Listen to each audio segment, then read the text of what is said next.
Lagi kami dito, hindi kami makakarating sa inyo.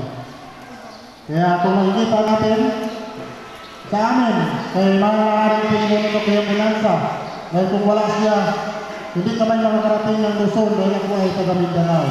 Pero naikot ko, Luzon, Visayas, Mindanao dahil sa programang ito. Dahil yan ang trabaho natin para ipaalam sa mga tao kung saan man tayo naroon. Noong Sabado, nandun kami sa San Miguel, Bulacan. Noong Linggo, nandun kami sa Batangas.